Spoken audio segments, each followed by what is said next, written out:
ரட்சிப்பின் ஊற்றுகளை பற்றி எத்தனை பேருக்கு தெரியும்? இவ்வளவு பெரிதான ரட்சிப்பு இந்த சால்வேஷன் இருக்குது பாருங்கள், அந்த ஜோயே. இந்த சால்வேஷனில் அருமையான தேவர்களே, தேவன் தம்முடைய அனைத்து ஆசீர்வாதங்களையும் வைத்து விட்டார். அதனால தான் ஏசாயா தீர்க்கதரிசி எழுதுகிறார், ரட்சிப்பின் ஊற்றிலே மகிழ்ச்சியோடு மொண்டு கொள்ளுங்கள்ங்கிறார். அதில் மகிழ்ச்சி இருக்குது. யாருக்கு மகிழ்ச்சி வரும்? வாக்கு பண்ணியிருக்கிற அத்தனை நன்மைகளையும் நீங்கள் சுதந்திரித்து அனுபவிக்கும் பொழுது மகிழ்ச்சி வரும். ரைட்?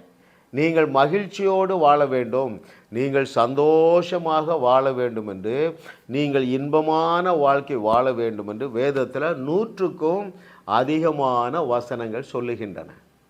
கவனிக்கிறீங்களா? ஏன் உங்கள் வாழ்க்கையில் துன்பம்? ஏன் அந்த ரட்சிப்பு என்கிற கிணற்றிலிருந்து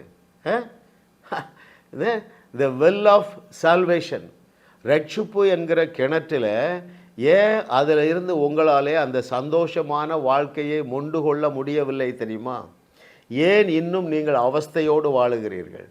ஏன் இன்னும் நீங்கள் பயத்தோடும் நடுக்கத்தோடும் குறைவோடும் வேறு என்ன குற்ற உணர்வோடும் தரித்திரத்தோடும் குழந்தை இல்லாமலும்? 2 ரீசன் இல்லைங்க, ஒரே ரீசன் தான். சத்தியத்தை நீங்கள் சரியாக அறியலை. You have not known about the joy life.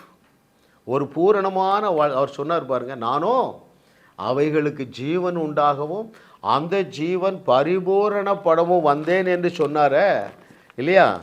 எதில்? யோவான் 10:10 சொன்னார் இல்லையா? நானும் அவைகளுக்கு ஜீவன் உண்டாகவும் அந்த ஜீவன் பரிபூரணப்படவும் வந்தேன் என்று சொன்னவர் அந்த சிலுவையிலே அந்த சால்வேஷன், அந்த ரட்சிப்பை சம்பாதித்து வைத்தாரே, அதில் பரிபூரணமான வாழ்க்கை இருக்குங்க.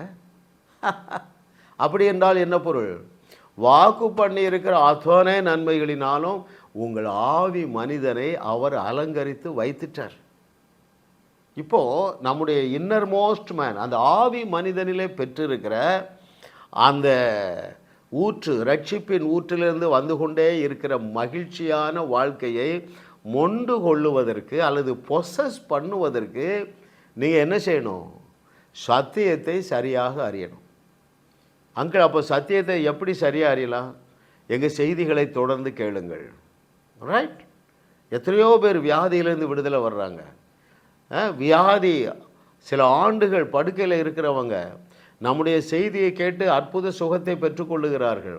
அதன் பிறகு தான் அழைக்கிற, ஐயா உங்கள்கிட்ட பேசணும், சொல்லுங்கம்மா, நான் இத்தனை வருஷம் படுக்கையில் இருந்தேன், நான் உங்களை பார்த்தது இல்லை, உங்கள் செய்தியை கேட்க கேட்க எனக்கு நல்லா ஃபெய்த் வந்ததுயா, இப்போ பூரணமாக சுகமாயிட்டேன்.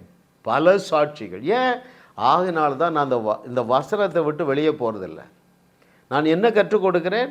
அந்த ரட்சிப்பு என்கிற அந்த பாத்திரத்தில் நீங்கள் பெற்றுக்கொண்டிருக்கிற, உங்கள் ஆவி மனுஷனிலே பெற்றுக்கொண்டிருக்கிற அத்தனை ஆசீர்வாதங்களையும் பற்றி நான் சொல்ல சொல்ல சொல்ல நீங்கள் கேட்க கேட்க கேட்க அற்புத சுகத்தை பெற்றுக்கொள்ளுகிறீர்கள், அற்புத விடுதலையை பெற்றுக்கொள்ளுகிறீர்கள். எதிலிருந்து விடுதலை? வியாதியிலிருந்து விடுதலை, குடும்ப குழப்பத்திலிருந்து விடுதலை, ரைட்?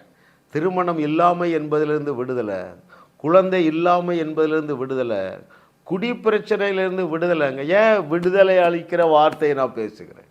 அது அந்த சால்வேஷனில், நீங்கள் பெற்றிருக்கிற சால்வேஷனில் அருமையான தேவர்களே அவ்வளோ ஒரு பரிபூரணம் இருக்குது. எபிரேயர் 10:14 படியுங்கள், கொலோசையர் 2:10 படியுங்க. அது என்ன சொல்லுகிறது? நீங்கள் என்றைக்கு மறுபடி பிறந்தீர்களோ அன்றைக்கே நாம் யாவரும் நம்முடைய ஆவி மனுஷனிலே பரிபூரணமாக்கப்பட்டு இருக்கிறோம். You have been perfectly perfected. So the Lord is so pleased with you. உன்னை அழைத்த உன் தகப்பனாகிய தேவனும் உன்னை குறித்து சந்தோஷமாக இருக்கிறார். ஏனென்றால் உங்களுடைய ஆவி மனுஷனிலே நீங்கள் பரிபூரணமாக்கப்பட்டு இருக்கிறீர்கள். அந்த பரிபூரணம் நம்முடைய பிரயாசத்தினால வரல, இயேசுவை விசுவாசத்தினாலே வந்தது. இதை குறித்து நீங்கள் அறிந்து கொண்டே இருங்கள். அற்புதமான வாழ்க்கைக்கு தேவன் உங்களை ஆயத்தமாக்கி கொண்டிருக்கிறார்.